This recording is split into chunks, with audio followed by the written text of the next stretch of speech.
Welcome my dear students. मैं विपिन कुमार आपके साथ फिर जुड़ चुका हूं बायोलॉजी फाउंडेशन के यूट्यूब चैनल पर। और यहां पे जैसा कि हम आप लोगों के लिए कक्षा 6, 11 और 12 के लिए साइंस और बायोलॉजी की क्लासेस जो है अवेलेबल करवा रहे हैं। तो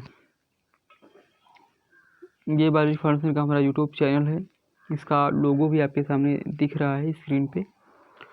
तो हम लोगों ने जो है अध्याय 5 डिस्कस कर रहे थे, पदार्थों का पृथक्करण। तो पदार्थों के पृथक्करण में हमारा पहला जो लेक्चर था वो हो चुका था, दूसरा वीडियो क्लास शुरू कर रहे हैं। आज हम पढ़ेंगे पृथक्करण की विधियां, यानी जो आपके सबस्टेंसेस होते हैं, यानी जो अवयव होते हैं, वो किस प्रकार से जो है अलग किए जाते हैं, एक पदार्थ से दूसरे पदार्थ किस प्रकार से सेपरेट किए जाते हैं। तो पृथक्करण की विधियों की बात करें तो अब हम पदार्थों के पृथक्करण की कुछ साधारण विधियों का उल्लेख करेंगे। इनमें से कई विधियों का उपयोग आपने अपने दैनिक क्रियाकलापों में, यानी डेली लाइफ में आपने किया होगा। जैसे हस्त चयन का मतलब होता है हाथ के द्वारा सिलेक्शन। जैसे होता है कि ना, जब कोई चीज़ आपके घर में आती है तो हाथ के, जैसे मान लो पापा मार्केट गए आपके, है ना, तो जब आपके पिताजी जब मार्केट से आते हैं तो जैसे आपके लिए फॉरएवर उन्होंने जो है मैंगो लाए, है ना, आम का सीज़न चल रहा है तो वो मैंगो लाए एक्चुअली।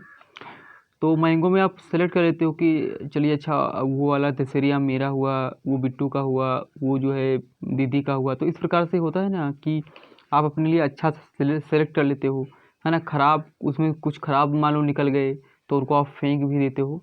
तो इस प्रकार से जो हाथ के द्वारा हम सिलेक्शन करते हैं उसी को हम हस्त चयन कहते हैं। जैसे उन्होंने लिखा एक्टिविटीज 2 लिया है कि दुकान से खरीदे गए अनाज का एक पैकेट कक्षा में लाइए। अब अनाज को कागज़ की शीट पर फैलाइए।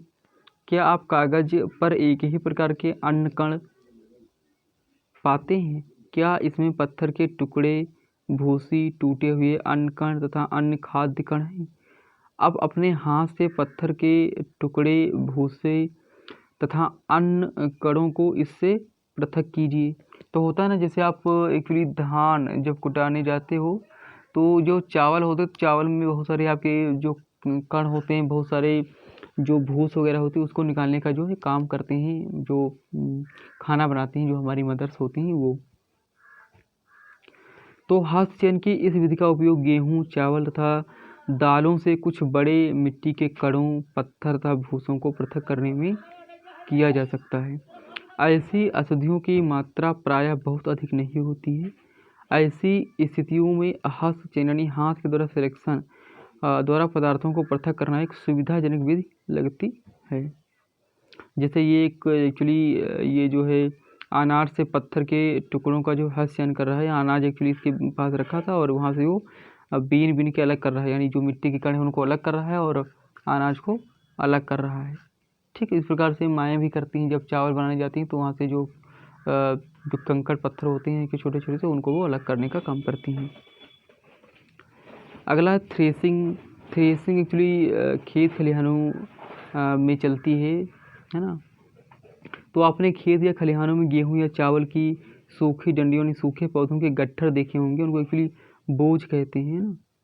सूखे इस प्रकार के जो गट्ठर होते हैं उनको थ्रेसिंग के द्वारा जो है कटाई, मतलब उनकी खदाई की जाती है।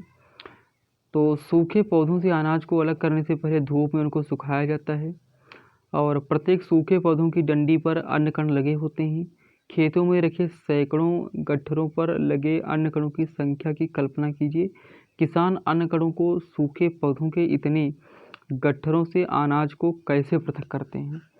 तो एक्चुअली पृथक कैसे करेंगे? थ्रेसिंग के द्वारा। उसमें जब थ्रेसिंग में डालते हैं तो वो जो डंडियाँ होती हैं वो भूस बन कर के बाहर निकल जाती हैं और जो अन्न कण होते हैं वो आपको जो है वहाँ से मिल जाते हैं। ठीक है, आमों तथा अमरूदों को वृक्षों से तोड़ा जा सकता है ना। आम का पेड़ है तो वहाँ से आम को तोड़ा होगा, अमरूद का पेड़ तो वहाँ से अमरूद को भी तोड़ा होगा। परंतु अन्य कण आम और अमरूदों की तुलना में बहुत छोटे होते हैं, इसलिए इनको इनकी डंडियों से तोड़ना असंभव होगा। इनको छोटे छोटे से होते हैं, इनको तोड़ोगे तो काफ़ी समय लग जाएगा, इसलिए इनको इनकी डंडियों से तोड़ना असंभव होगा। इस वजह से थ्रेसिंग की जाती है। अन्य कणों को उनकी डंडियों से कैसे पृथक किया, जैसे बहुत सारे और भी अन्य कण होते हैं, उनको किस प्रकार से जो है अलग किया जाता है। तो सूखे पौधों की डंडियों से अन्य कणों अथवा अनाज को पृथक करने के प्रक्रम को थ्रेसिंग कहते हैं। थ्रेसिंग किसे कहते हैं?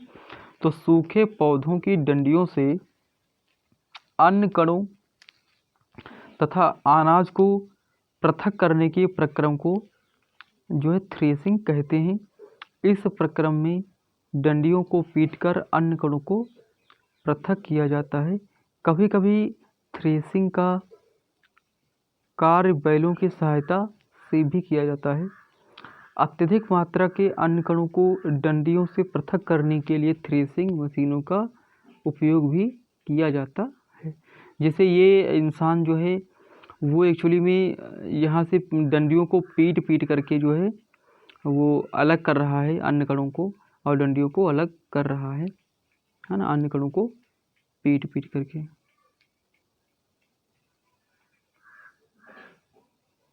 तो आज का बस छोटा सा ही सेशन था। ये हमारा biology fun sir YouTube channel है विद विपिन सर के नाम से। इस पे आपको जो है क्लासेस क्रम के अनुसार मिलती रहती हैं। तो हमारे चैनल को biology fun sir YouTube channel को सब्सक्राइब कर लीजिए, और साइड में बेल आइकन है, इसको भी ऑन कर दीजिए, और अपने इसको लाइक करिए, अपने दोस्तों में शेयर भी कर दीजिए, ताकि बहुत सारे ऐसे भी आपके दोस्त हैं जिनको पता ही नहीं चल रहा है कि इसमें जो है क्लासेस चलाई जा रही हैं। ठीक है, तो शेयर कर देंगे तो एटलीस्ट उनको भी जानकारी हो जाएगी और हमें भी अच्छा लगेगा।